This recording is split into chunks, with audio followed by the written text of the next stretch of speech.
Hi അസ്സലാമു അലൈക്കും. നമ്മുടെ വീടിൻ്റെ ഒരു സൈഡിൽ ഇങ്ങനെ നിറയെ പയർ പടർത്തിയിട്ടുണ്ടായിരുന്നു കേട്ടോ. ഒരുപാട് പയറൊക്കെ അതൊന്ന് കിട്ടിയിട്ടുണ്ട്. ഇപ്പോഴും അതുമ്പോൾ പയർ നിൽക്കുന്നുണ്ട്. പക്ഷേ അത് ഉപയോഗിക്കാൻ പറ്റില്ല കേട്ടോ. കാരണം കുനിയനുറുമ്പ് കൂടിയപ്പോൾ ഞാനതിൽ കീടനാശിനി തളിച്ചിട്ടുണ്ടായിരുന്നു. അപ്പോൾ അതുകൊണ്ട് തന്നെ ആ പയർ നമുക്ക് യൂസ് ചെയ്യാൻ പറ്റില്ല.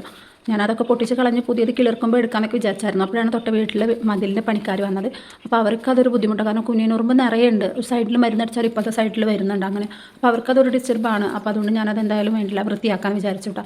ഈ പയർ അവിടെ ഇങ്ങനെ ഫുള്ളായിട്ട് പടർത്തി, അതുകൊണ്ട് തന്നെ അവിടുത്തെ ആ പുല്ലൊന്നും ക്ലീൻ ചെയ്യാൻ പറ്റുന്നുണ്ടായിരുന്നില്ല കേട്ടോ. പിന്നെ നമ്മളെ ഭാഗത്ത് ഏറ്റവും വെയിൽ കിട്ടുന്ന ഒരു ഏരിയയും കൂടിയാണ്.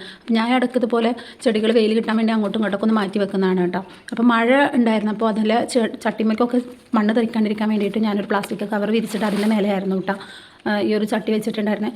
പൂച്ചക്കുട്ടികൾ തണൽ കാണുന്നതുകൊണ്ട് അതിൻ്റെ ഇടയിൽ കൂടെ ഒക്കെ നടന്ന് അവിടെ റെസ്റ്റ് എടുക്കുകയായിരുന്നു കേട്ടോ. അപ്പോൾ അങ്ങോട്ടും ഇങ്ങോട്ടും തല്ലി കൂട്ടിയിട്ട് കുറേ ചെടികളൊക്കെ മറിച്ചിട്ടുണ്ടായിരുന്നു. കാണുന്നത് ഞാൻ എടുത്ത് വെക്കും. വീണ്ടും ഇത് തന്നെയാണ് കേട്ടോ അവസ്ഥ. അപ്പോൾ ഞാൻ പണിയെടുക്കുമ്പോൾ എൻ്റെ അപ്പുറത്തും ഉണ്ട് കേട്ടോ അവർ. ഇത് എന്നും വൃത്തിയാക്കണം എന്നൊക്കെ വിചാരിക്കും. രാവിലെ ഒരു 12:30 വരെ എനിക്ക് ടൈമുള്ളൂ. അത് കഴിഞ്ഞാൽ പിന്നെ എനിക്ക് ക്ലാസ് ഉണ്ട്, ഓൺലൈൻ ക്ലാസ് എടുക്കുന്നതുകൊണ്ട്. പിന്നെ വൈകിട്ട് പിന്നെ എനിക്കൊന്നിനും സമയമില്ല. രാവിലെ വീട്ടിലെ പണികൾ, ഫുഡ് ഉണ്ടാക്കൽ, കുക്കിംഗ്, ക്ലീനിങ്, വാഷിങ് എല്ലാം കഴിഞ്ഞിട്ട് സമയം കിട്ടണം. അപ്പോൾ എല്ലാം കൂടി ചെയ്യുമ്പോൾ പിന്നെ ഇത് ചെയ്യാൻ വയ്ക്കില്ല. പിന്നെ വെയിലായി. അപ്പോൾ അതുകൊണ്ട് മടിയായിട്ട് അങ്ങനെ ഇന്നാവട്ടെ നാളെ ആവട്ടെ എന്ന് വെച്ചതായിരുന്നു കേട്ടോ. അപ്പോൾ ഇന്ന് എന്തായാലും വേണ്ടില്ല, മറ്റു പണികളൊക്കെ ഒന്ന് മാറ്റി വെച്ചിട്ട് ഞാൻ ഇന്ന് മോളെ സ്കൂളിൽ പറഞ്ഞയച്ച ഉടനെ ചായ കുടിച്ച് ഇറങ്ങി കേട്ടോ. ബാക്കിയുള്ള പണികളൊക്കെ തൽക്കാലം അവിടെ നിൽക്കട്ടെ. പിന്നെ ചോറും കറികളൊക്കെ തലേദിവസത്തുണ്ട്. മീൻ പൊരിക്കാൻ മാത്രമേ ഉള്ളൂ. അതൊക്കെ കഴിഞ്ഞിട്ട് ചെയ്യാം. പിന്നെ എൻ്റെ കയ്യിലുള്ള ഈ ഒരു മൺവെട്ടിക്ക് ഒരു കഥയുണ്ട് കേട്ടോ. ഇതെൻ്റെ ഹസ്ബൻഡ് വാങ്ങിച്ചു കൊടുക്കുന്ന സമയത്ത് ഞാൻ ഭയങ്കരമായിട്ട് കനയായിട്ട് ചൂടായിട്ടാ. എന്തിനാണ് ഈ ആവശ്യമില്ലാത്തതൊക്കെ വാങ്ങിച്ചു കൊണ്ടുവരുന്നത്, കുറേ അവിടെ ഇടും ഇവിടെ ഇടും, അങ്ങടാക്കും ഇങ്ങടാക്കും എന്നൊക്കെ പറഞ്ഞിട്ട്. ഇതിവിടെ ആവശ്യമില്ല. ഇവിടെ അല്ലാതെ തന്നെ ടൂൾസുകളുണ്ട്, വലിയ മൺവെട്ടിയുണ്ട്. അപ്പോൾ നമുക്ക് ഈ ഒരു ചെറിയ മൺവെട്ടി കൊണ്ട് വലിയ ഉപകാരമൊന്നുമില്ല എന്നൊക്കെ പറഞ്ഞ് ഞാൻ ആളിനായിട്ട് ഭയങ്കരമായിട്ടാണ് വാങ്ങിച്ചു കൊടുന്ന് അന്ന് തല്ലിവിടുകയൊക്കെ ചെയ്തതാണ് കേട്ടോ. പക്ഷേ ഇപ്പോൾ ഏറ്റവും കൂടുതൽ എനിക്കാണ് അത് യൂസ്ഫുള്ളായിരിക്കുന്നത്. എന്തായാലും എൻ്റെ ഹസ്ബൻഡിന് പിന്നെ പറഞ്ഞ് കളിയാക്കാനൊരു കാരണമായി കേട്ടോ. നമ്മുടെ വീടിൻ്റെ സൈഡിൽ ക്യാമറ ഉണ്ട്. അപ്പോൾ മൂപ്പര് എന്നെ വിളിച്ച് കാണാണ്ടാവുമ്പോൾ വേഗം നോക്കും ക്യാമറയിലൂടെ. എനിക്ക് പുറത്ത് എന്തെങ്കിലും പണിയുണ്ടെങ്കിൽ മാത്രമേ എന്നെ വിളിച്ചാൽ കിട്ടാതിരിക്കുള്ളൂ.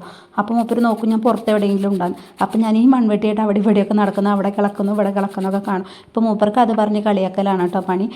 ഞാനത് മേടിച്ചു കൊടുത്തപ്പോൾ എന്തായിരുന്നു മലപ്പുറം കത്തി, മെഷീൻ ഗണ്ണ്, ബോംബ് അങ്ങനെ പറഞ്ഞ് മൂപ്പര് കളിയാക്കൂട്ടാ. ഈ മൺവെട്ടി പോലെ തന്നെ ഉപകാരപ്പെട്ട മറ്റൊരു സാധനമാണ് കേട്ടോ ഈ ഒരു ക്യാമറ. ഞാനിവിടെ ഇല്ലാത്തപ്പോൾ ആരെങ്കിലും ഡെലിവറി വരുമോ അല്ലെങ്കിൽ നമ്മൾ ഗസ്റ്റ് ആരെങ്കിലുമൊക്കെ വന്നാൽ എനിക്ക് വിളിച്ചാൽ തന്നെ നമുക്ക് കാണാൻ പറ്റും. ഡെലിവറി ചെയ്യുകയാണെന്നുണ്ടെങ്കിൽ ഞാൻ പയ്യന്മാരുടെ അടുത്ത് സാധനം അവിടെ വെച്ചിട്ട് OTP പറഞ്ഞു തരാമെന്ന് പറഞ്ഞിട്ട് അവിടെ സാധനം വെപ്പിച്ച് പോകും. അപ്പോൾ അവിടെ വെച്ച് പോകുന്നത് എനിക്ക് ക്യാമറ കൂടെ കാണാൻ പറ്റുമല്ലോ. പിന്നെ വേറൊരു ഉപകാരം എന്താണെന്ന് വെച്ചാൽ ഹസ്ബൻഡിൻ്റെ വായിരിക്കണം ചീത്ത കേൾക്കണ്ട. കാരണം ഞാൻ പുറത്ത് എന്തെങ്കിലും പണിയാകുമ്പോഴാണല്ലോ അധികം ഫോൺ എടുക്കാണ്ടിരിക്കുക. ഇവർക്കത് പറഞ്ഞാൽ മനസ്സിലാവില്ല. പക്ഷേ ഈ ക്യാമറയിൽ കൂടെ തന്നെ അവർ കാണുന്നതുകൊണ്ട് ഞാനിവിടെ പണിയിലാണ്. നമ്മൾ വായ കൊണ്ട് പറഞ്ഞാൽ ഇവർക്ക് എത്ര വിശ്വസിക്കാൻ പറ്റാല്ലേ. ഇനിയിപ്പോൾ എന്താണ് അവർ പറയും, എന്ത് പണിയാണെങ്കിലും എനിക്കൊന്ന് വന്നെടുത്തൂടെ അങ്ങനെ എങ്ങനെയെന്നൊക്കെ പറയും. പക്ഷേ ഇതാകുമ്പോൾ നമ്മുടെ അധ്വാനം കാണുമ്പോൾ അങ്ങനത്തെ പ്രശ്നങ്ങളില്ല. അപ്പോൾ ഇപ്പോൾ മൂപ്പര് എന്നെ വിളിച്ച് കിട്ടിയില്ല എന്നുണ്ടെങ്കിൽ നമ്മളെ ക്യാമറ വോയിസ് ഷെയർ ചെയ്യാൻ പറ്റും കേട്ടോ. അപ്പോൾ ഫോൺ വിളിക്കുന്ന പോലെ തന്നെ ക്യാമറയിലൂടെ സംസാരിക്കാൻ പറ്റും. ഇവിടുന്ന് അങ്ങോട്ട് പറയുന്നതും അവിടുന്ന് ഇങ്ങോട്ട് പറയുന്നതും കേൾക്കാൻ പറ്റും. അപ്പോൾ ഫോൺ വിളിക്കുന്നതിന് പകരം മൂപ്പര് അത് കൂടെ കാര്യങ്ങൾ പറയും. അപ്പോൾ എനിക്ക് പിന്നെ അവിടെ പോയിട്ട് ഫോൺ എടുക്കേണ്ട. അങ്ങനെ ഒരു യൂസ്ഫുള്ളാണ് കേട്ടോ. അവരുടെ മതിലിൻ്റെ പണി ഫിനിഷായി കേട്ടോ. അപ്പോൾ ഈ ഒരു കോർണർ ഇങ്ങനെയാണുള്ളത്. ഇനി ഈ ഒരു തെങ്ങൊന്ന് വളച്ച് കെട്ടിയിട്ട് ഒന്നും കൂടി വൃത്തിയാക്കണം. അപ്പോൾ ഇന്നത്തെ വിശേഷം ഇത്രയൊക്കെ ഉള്ളൂ. ബായ്.